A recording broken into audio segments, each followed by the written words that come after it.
Welcome to Career Tipper Podcast, hosted by Michelle Beatty. The Career Tipper Podcast is a motivational resource that shares career and entrepreneurial tips by industry experts that will help amazing people evolve to their professional best. And now your host, Michelle Beatty. Episode 30 of the Career Tipper Podcast features the founder of Higher Culture, Chandria Lucious Harris. Chandria is a career coach, workplace consultant, and motivational speaker. Coming from a lower socioeconomic status with all of the bells and whistles of their stereotypes, Chandria was once a first-generational graduate who thought her dreams were too far to reach. She has challenged her naysayers and has dedicated her career to helping students evolve to demonstrate their professional best. Chandria has coached over 5,000 first-generational graduates. By working aggressively with career services and employers, she is empowering ambitious young professionals to strive to achieve their highest career goals. In 2018, NashvilleBusiness.net chose Chandria as one of the 100 leading HR persons in Nashville, Tennessee. During this episode, she's going to talk about the imposter syndrome. Imposter syndrome is the domain of the high achiever.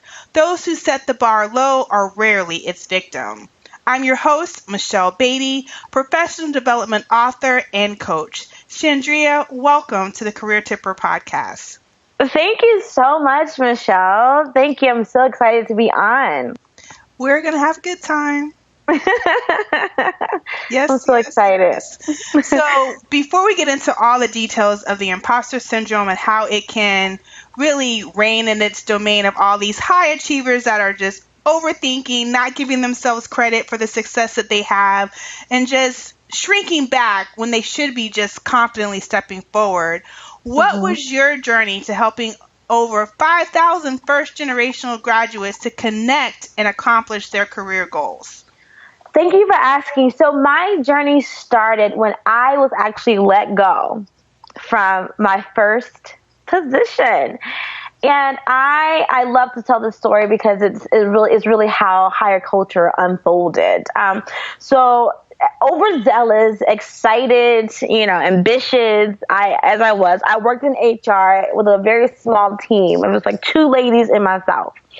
And I was sitting in a conference room in a meeting, and we were collaborating with another company, and they were talking about what they can do to make a difference. Now, I am the girl of making a difference. I've always been the girl of making a difference. So I was super excited to help join on this conversation, but I was new and maybe I should have done that. I don't know. Maybe, I always debate this when I tell people about the story, but hey, it actually made a difference. So long story short, I was let go because of poor judgment, because I actually spoke out of turn at a meeting that I was only invited to actually come and sit rather than to actually give advice. And that is actually on my paperwork. No lie. So literally, I was poor judgment, and it was because I spoke out at a meeting to actually offer positive insight on what they should do next. I mean, guys, we can call it how you see it. I'm done over it. It's been years and years ago. But that was life defining for me, because as I packed up my things and I left out of the office, I was numb. I was really numb. I was like, what did I do wrong? How did I do something wrong? What did I say wrong? I was telling them to give T-shirts. What's wrong with that? But it was everything right with that, because that moment I stood in the parking lot with this box in my hand and I said, I am not the only person going through this. I'm not the only new graduate that just faced a very hard fire. I'm not the only person. So I have to find these people and help them. And so that's how Higher Culture came about. And I worked in HR. I loved HR. And this is a role that I had taken on in Nashville. So it wasn't the beginning, but it was maybe my second job. So I said, what can I do to make a difference? What can I do, following this hardship to help other people? Because that was stupid. And of course, everything proved that it was stupid. EEOC proved that it was stupid. All of those great people think, So, I mean, everything panned out for my good and for my glory. So we were taken care of.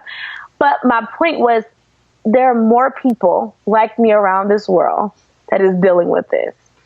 So I started Higher Culture because I wanted to truly get people to higher culture and train them to be their best self in the workplace and retain them. So that's kind of how it came about. I was already working on my master's in counseling psychology, so I started doing resumes and coaching clients and doing all this pro bono for free.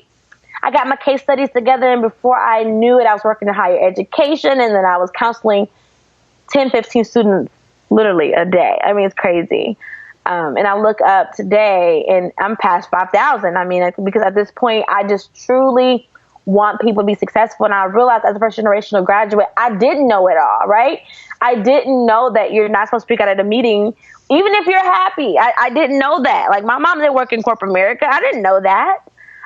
So I'm coming to give people what they don't know and teaching them what to do and how to do things to keep their jobs and to also do their very best in the workplace. So that's kind of how all this started, and I'm super excited about it. And there's a lot for you to be excited about. So congratulations on your successes. Thank you. Thank you. Definitely. Now, imposter syndrome can not only impact young professionals, I believe that it can also impact seasoned professionals as well. So what is your definition of imposter syndrome and how it can show up along one's career path? Great question. So to me, I see imposter syndrome as like an internalized fear. And it's a psychological pattern. So it just happens randomly. And it almost at like the high point of your life where things you're like, oh my God, this should be a great moment. But then you're like covered in fear. And the fear is that someone will pull up your mask and show that you're not who you say you are. And I'll tell you, I found out about this at a conference where someone asked me, hey, who do you give credit to your success? And as successful as I am, I said, my mom, I said my faith, but I never said Shan. And then I realized that I too struggle from the imposter syndrome. So I began to do all this study and research on it. And now I'm moving forward with debunking it. I want to help people out of it. And you will find it in different phases of your career. When you are, I would say, applying to jobs, when you see a job pop up on the screen, you're like, oh, this is amazing. This will be all me. But you just cannot get yourself together to apply to it. Why not?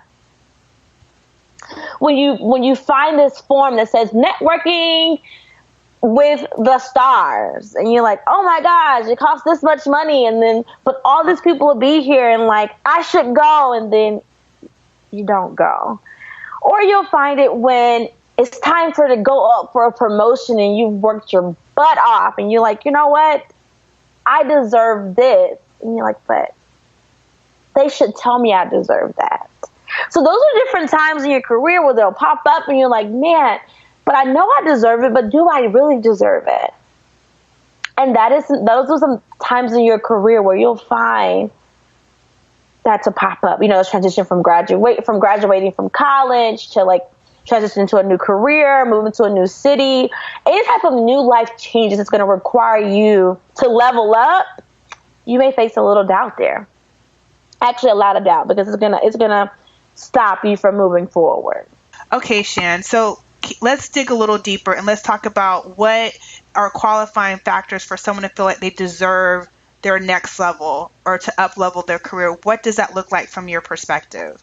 Okay, so say for instance you're working with a company and all you have done is made a difference and made an impact, and people are putting you on different committees and they're giving you great evaluations and reviews, and you are the most sought after person, and your boss depends on you heavily.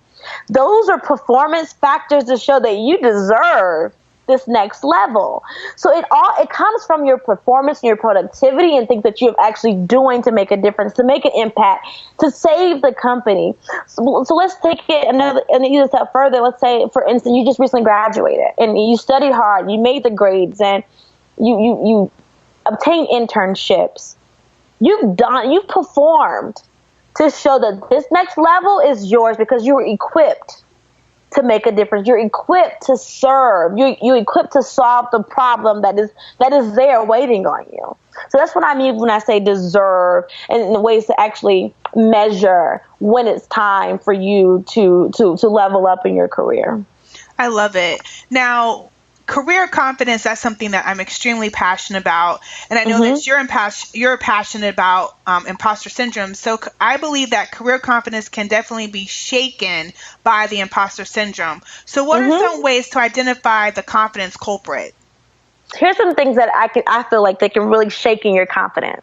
So say, for instance, you're getting ready to graduate, but your GPA may be a little bit lower than normal.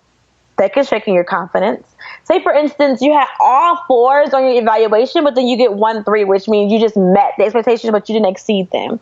Those are some things that can truly make you feel like, I did it, but did I do it well? Did I exceed it? Did I do better than other people? And comparison also, on every level, shakens your confidence and kind of make you feel like, I am not deserving of this position because I am not at the top. I am not the best or seen as the brightest in your own eyes when you're comparing it to your ultimately your success. So those are some things that can really, I say, can shake up the confidence that you would necessarily need to empower you to move forward. Now, what's the best way to respond to this imposter syndrome thought? Like, one of these days, people will realize that I don't know as much as I think I do. How should someone respond to that inner thought? So I'm going to be honest with you. Most people don't know more than what people think they do. Like, even if you go to the doctor's office and you talk to your doctor, he has a really nice, elaborate laptop full of knowledge sitting right there waiting, so that when something happens or you have a question, that he can generally, he's going to know, but he's going to provide you with in-depth knowledge on that. So one thing that always keeps me grounded is that you're not expected to know everything. Number one, we're all human. Like, we're all growing. You have to be scholarly. You have to continue to study your trade and be someone on the cutting edge. So I will give you accountability for holding your weight to know what you should know and continue to study. However, when it comes time to you thinking, oh my gosh, they're going to find out that I'm not that good, think in the past. Look at your resume. Look back at your recent accomplishments. Look at your story. Look at the adversity you have faced and how you have triumphed through that. That's a story within itself. And oftentimes, and because I too struggle with the imposter syndrome, oftentimes when I struggle with that, I go pull up my resume. I go pull up my accolades. I'm like, you know what, Chandria? You deserve this. You've done this, right? And when it comes to a resume, I think your resume is a progression to show what you've done to move forward in your career. It's a statement of truth to show you what you have done and what you have faced adversity to move forward in your career. And it empowers me every time I see it, because I come from nothing and I've created everything. So when I get a chance to take a look at it, I'm like, wow, that's amazing, girl. How dare you? How dare you to believe that you're not good enough and you have triumphed through all these things? And that empowers me. And honestly, you have to do it daily. You can't go a day without empowering yourself. Just like a shower is necessary, motivation, meditation, affirmation, you got to do it every day. I mean, if you don't, you leave up to the world to make you be great. You leave up to the world. And I always give the scenario, like when you think about a trash can, every single day, every single day, someone's going to walk up to you to give you some type of news, whether it's good or bad, you're going to receive it, right? And oftentimes you can barely count how many good things you've heard, but it's hard to count all the bad things you heard. And all those things are going in your brain. If you look at it in that form, what is there? What do you have? And so I find I really feel like it's up to you to keep it positive. I feel like it's up to you to keep the foundation green, to keep it in a space where you can be great. Because if you're just going to walk around and collect what everybody else is telling you, wow, your emotions, your greatness, everything's going to fall upon everyone else. So it's up to you to daily affirm your greatness, which is going to help you to be empowered to do this and achieve higher heights. I'm all about it. Now, there have been many studies conducted that men suffer from imposter syndrome more than women, and vice versa. From your perspective, why has the conversation always been gendered? Well, people always try to place, I would say most people try to place the significance on one side to show why does this exist. I think it's a great way to compare, to see who's suffering from it the most. I think it's a great way to satisfy the conversation of we're struggling with this, and it's more of a research-based tool to prove the essence of their study, right? It's hard to study something without bringing down to populations. I think it's a study mechanism, to be honest, to pretty much prove the comparison. Well, women feel this way. It's like the hypothesis, where you're drafting these questions to see how you can be able to prove that this is true. But if you ask me, men may struggle with it more merely because they've been the most dominating person in society for forever. Women are coming from them with full force, right? Wouldn't you be afraid of somebody coming for you full force? So I can see that, when women are rising up and taking their positions, and we're no longer sitting in the back, we're leaning forward, we're taking over. I can see how that, that struggle to remain on top can be an issue. So I can very much see that. Chandria, some may view imposter syndrome as on the rise as more and more people rely on their online presence, personally, professionally, through social media. The culture, it's so demanding. Many are participating on that just to find jobs, to build their businesses. It's really based on social media for so many people, not so much word of mouth as it has been in the past. So when you're aggressively selling yourself, how does one remain authentic, air quotes, authentic, when everything's curated so beautifully for many people on social media? Where do you suggest that one find their medium to leaving room for them to trial and learn? So you have to, number one, you have to figure out why you are doing what you're doing. Your why is gonna drive you beyond if people are responding as fast as you would like them to. So in order to leave room for trial, you have to study your audience. You have to become very knowledgeable on what you want them to learn. And that's going to take some time.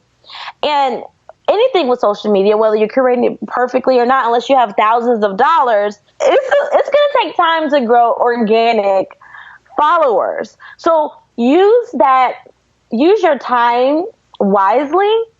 Have a great time creating your brand, and realize that what you're giving the world is going to change someone's life. And the moment you make an impression on one person, you make an impression on two, and the number begins to roll. And that's when you'll begin to see your followers, and that's when you'll begin to see how you are truly helping the people that you want to serve. So what are a few ways to accept the role one has played in their own success? I also think it's extremely important to create vision boards. You're going to create vision boards and once you have accomplished that vision, make a success board. Because you can look at your resume, you can look at your story, but you'll oftentimes forget those little wins in between that you thought that you would never win. That's really profound. So not only make a vision board, but take your vision board and make it a success board when things are actually accomplished. And then every single day you'll have a daily reminder of not only what you're striving to achieve, but what you have already achieved. And it's just like one of those reminders that, you've done this already. You can achieve that. Indeed. Now, Chandria, how does paying it forward combat the imposter syndrome? Whenever you give to someone else, there's a sense of love that like fills your body. It just, anytime I give, I forget about my own problems. The moment that I give, the moment that I offer up a service, the moment that I share something that is enlightening to someone else, it seems like for that one moment, everything that I was ever dealing with just goes away. And to me, finding joy, like my biggest goal in life is to help someone else be successful. And I find joy with being a resource. And it's not a minute past when I do something that something automatically happens for me. It could be I'm in the parking lot pulling up to the grocery store and wanting to get this front park. I could just get off the phone with someone, gave them this great news, and then all of a sudden, this nice car backs up and just let me pull on in. Like, it's things like that. I'm so intentional about how I get it back, because the moment you give, you automatically receive. It's just like you deposit more grace and more mercy and more love into your box, so that when you need it or when you want it, it's just there. Shows so up. Always pay it forward. Yes, it just shows up, and it's amazing. Love it. So why should or shouldn't professionals measure themselves by their credentials? You know, it's pros and cons to both, right? Because you can use your credentials as a measurement to show your success, but you can also use them as a downfall. So I think there's like a two-edged sword there, right? At some point, you want to look at it as your success, but then if you're taking forever to finish your degree, or you're taking forever to go back and get another degree, that at that point you could be using it against you. So I would say this, most things in life you can accomplish in timing, and when you're struggling with confidence to move forward, don't compare it to something that you find automatically to be like on the fence about. Does that make sense? So like if you're on a fence about your credentials, if you're on a fence about your GPA, when you're looking at your resume, skip that part. You know, you know how to block out what's going to affect you negatively. And I think if your credentials is something that you're absolutely happy about, don't look at them at that point. But if something that you've studied hard, this is all you have, it's everything to you. So you got to look at it from both angles and just use it, study them both as a pro and con to whenever when you're trying to recount stories to make you feel confident about your success. Now, Chandria, we end every episode on Career Tipper Podcast with a quote or affirmation that keeps people creating career tipping moments. Please share your favorite quote or affirmation. My favorite quote is, "Thank you for not quitting when those thoughts were so alluring." Okay. I don't know who wrote it, but I love that. I love it too. Now, how can listeners get in touch with you? Okay, so I can be reached by Instagram, my website, LinkedIn. I'm everywhere. So on Instagram, I am Ask Shan with a C. Ask CHAN, Shan, the HR lady. You can find me on Instagram there. You can email me at Chandria at Hire Cultures with an S, but it's hire like hire me. So Chandria, CHANDRIA at hire, HIRECULTURES.com. Or you can find me on LinkedIn as well with just Chandria Harris. You can skip the Lucious. It may pop up, but you'll find me there. Or you can just direct message me on Instagram. I'm available to answer any questions you have. Actually, I welcome questions. I love questions. And if you just so happen to like my page, follow me, share it with your friends. Oh, I got to tell them about this. The Career Break Room is free. It's on YouTube. I have like these mini sessions on life, career, things you need to do, how to find a resume, how to write your resume, how to write your cover. All your questions are there. And I have like 2-minute videos for you to watch. So you can also find me on YouTube at Chandria Harris. Fantastic. And you can find me, Michelle Beatty, at CareerTipper.com and on Instagram and Facebook at CareerTipper and on Twitter at CareerTipper1. If you enjoyed today's episode or any other episodes of the Career Tipper podcast, please give us a 5-star rating on iTunes. Listeners, thank you so much for joining us today, and remember to be confidently you. Thank you for tuning in to this episode of the Career Tipper podcast. We're grateful for our listeners and guests. For more resources about how to evolve to your professional best, share your comments and feedback about this episode and your suggestions for future guests, visit CareerTipper.com. Until next time, be confidently you.